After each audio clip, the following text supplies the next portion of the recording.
नमस्कार, मी आहे प्रदीप आणि आज मी आहे किल्ले धारूर मराठवाडा महाराष्ट्र बीड या ठिकाणी आणि पाहू शकता माझ्या मागं आहे नागरी रुग्णालय किल्ले धारूर, ज्या की रुग्णालयाला बोर्ड नाही आहे. पाहू शकता बॅकला झूम करून दाखवा. आणि या रुग्णालयाच्या पूर्ण बाजूनं अतिक्रमण आहे. कुठलीही जागा मोकळी सोडलेली नाही आहे. पूर्ण अतिक्रमणग्रस्त झालेलं आहे या रुग्णालय. आणि आपण आतमध्ये जाऊन पाहूयात की या रुग्णालयामध्ये काय सुविधा आहेत आणि काय नाहीत. तर आपण आलेलो आहे धारूरचे नागरी रुग्णालय किल्ले धारूर या ठिकाणी. सर, आपला परिचय? डॉक्टर सांगळे का?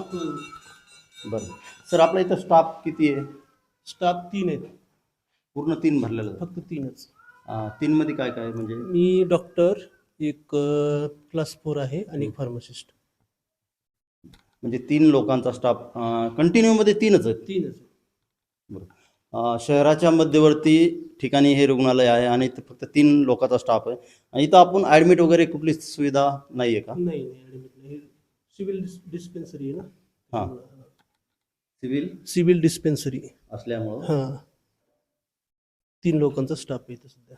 जर इथं पेशंट इमर्जन्सी कोणी आला तर? इथं जवळच आहे ना काय ग्रामीण रुग्णालय. इथं पेशंट इमर्जन्सी कोणी आला तर? इथं जवळच आहे ना काय ग्रामीण रुग्णालय. नाही, पण नागरीला प्रथम प्राधान्य असतं ना? नाही तसं काही नाही. नाही, पण नागरीला प्रथम प्राधान्य असतं ना? नाही तसं काही नाही. वरूनच 3चा स्टाफ दिलेला आहे सध्या इथं. इमर्जन्सी जर आलं, आपल्या इथं ॲम्ब्युलन्स वगैरे काही सुविधा कुठलीच नाही आहे? ॲम्ब्युलन्स नाही आहे इथे ॲम्ब्युलन्स नाही. आपण थोडी परिस्थिती आतमधून दाखवू या नागरी रुग्णालयाची की काय कंडिशन आहे. फक्त नावाला रुग्णालय हे की इथं पाहू शकता एकदम सगळं संपलेलं आहे. पूर्ण या ठिकाणची दुरावस्था खूप झालेली आहे. इथं ॲडमिट पेशंट केला जात नाही. आणि रुग्णालयाच्या बॅक साईडला पूर्ण अतिक्रमण झालेलं आहे. म्हणजे बॅक साईडला अक्षरशः दुसऱ्या लोकांनी मध्ये सामान टाकलेलं आहे. पाठीमागून एक दरवाजा आहे याला. हॉस्पिटलच्या पूर्ण बॅक अतिक्रमणाबद्दल तुम्ही काही वरिष्ठांना काही हो, पत्र व्यवहार केले? आम्ही नगरपालिकेला वगैरे पत्र दिलेले आहेत, पोलीस स्टेशनला दिलेले आहेत. त्या संदर्भात आम्ही पत्रव्यवहार केलेला आहे त्यांच्यासोबत. म्हणजे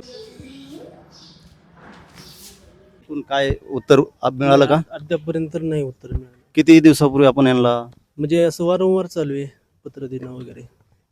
यांनी पत्रव्यवहार करून सुद्धा नगरपालिका या पोलीस स्टेशन या गोष्टीवर निर्णय घेत नाहीत, या अतिक्रमण काढत नाहीत. दुसरी गोष्ट अशी आहे की या रुग्णालयाच्या परिसरामधील जे अतिक्रमण आहे ते अजून निघलेलं आहे आणि वाढत चाललं आहे. या रुग्णालयाला कुठंही बोर्ड नाही आहे. खरं पाहायला गेलं तर 2010ला इथून या ठिकाणी जे रुग्णालय होतं ते थोडक्यात बंद झाल्यासारखं आहे. आणि आज कुठलेही पेशंट असले तर डायरेक्ट ग्रामीण रुग्णालयाला जातात. तर खरं तर पेशंटनी इथं यायला पाहिजे. काय छोटे मोठे काही दुखणे वगैरे असतील तर इथं ट्रीटमेंट होतात. परंतु इथं मोठ्या आजाराची या ॲडमिटची कुठलीही सोय नाही. डिलिव्हरीची सोय होत नाही. परत ऑपरेशनची सोय होत नाही इथं. तर शासनाने आपण गोष्टीकडे लक्ष द्यायला पाहिजे की या रुग्णालयामध्ये या सुविधा चालू करायला पाहिजेत. या ठिकाणी स्टाफ वाढवायला पाहिजे. खरं पाहिलं गेलं तर 3 लोकांच्या स्टाफवर ह्या गोष्टी कवर होत नाही आहेत. 30ची ओपीडी झाली. रजिस्टरला नोंद आहे का आपल्याकडे?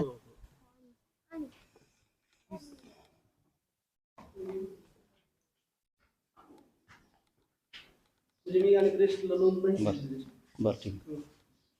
म्हणजे डेली पेशंट येतात इथं? ते पाठीमागं रजिस्टर बघायचं असेल तर आहे तुमच्याकडे. बघायचं असेल तर बघा. पूर्ण ओपीडी रजिस्टर.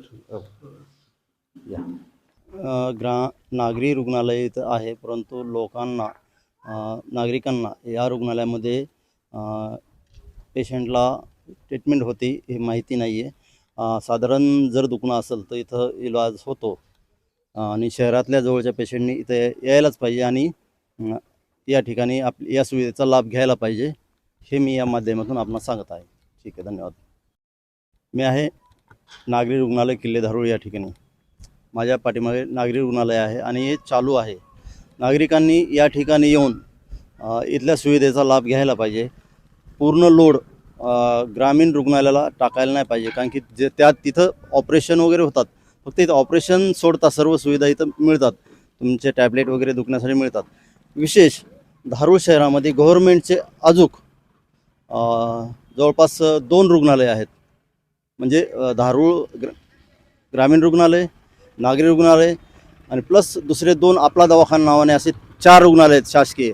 परंतु नागरिक या सुविधेचा लाभ घेत नाहीत आणि डायरेक्ट ग्रामीण रुग्णालयाला जातात. तर या 4ही रुग्णालयामध्ये जायला पाहिजे आणि तिथला लाभ घ्यायला पाहिजे आपण. धन्यवाद.